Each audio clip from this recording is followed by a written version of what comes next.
के गोरिया 16 बरस के भेल तू अभी है दुकान पर। के गोरिया 16 बरस के भेल तू अभी है दुकान पर। क्यों न रहते काम पर ना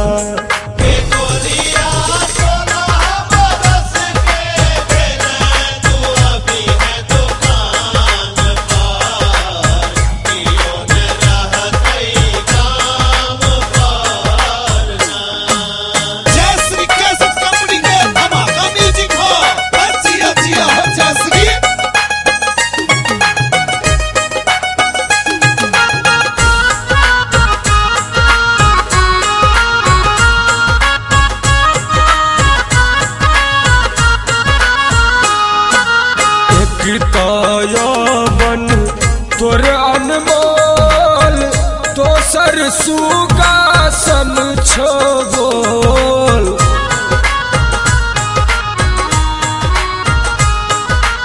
एक बन तोर अनमोल दोसर सुगासन छोबोल। तेसर कनक कलश छो मोटरी भरल उठान पर।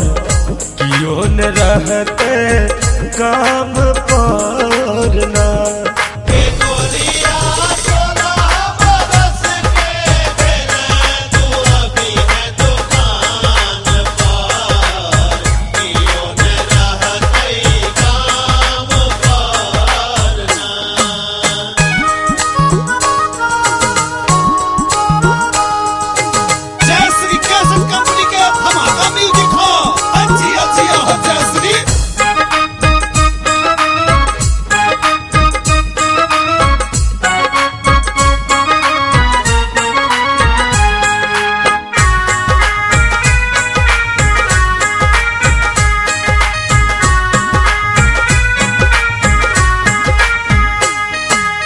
मिस कॉल मारने भोरे भोर के रूप सजा को पोरे पोर।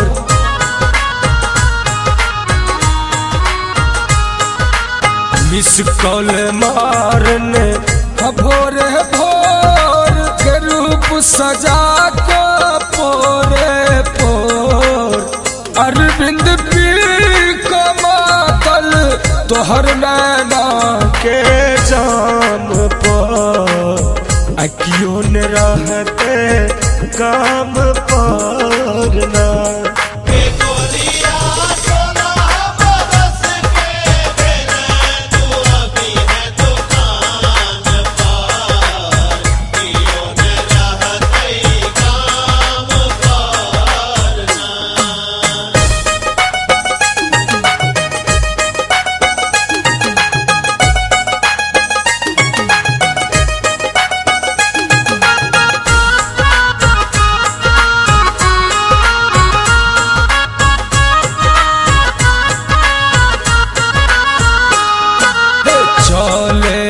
अनमंजना हिरनिया के बन जो श्रीष सदन के कनिया।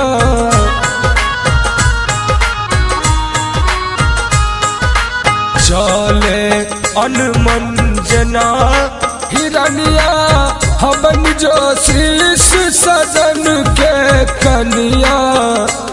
उड़ब पंख लगा का तोरा संग हम चांद पर। क्यों न रहते काम पर ना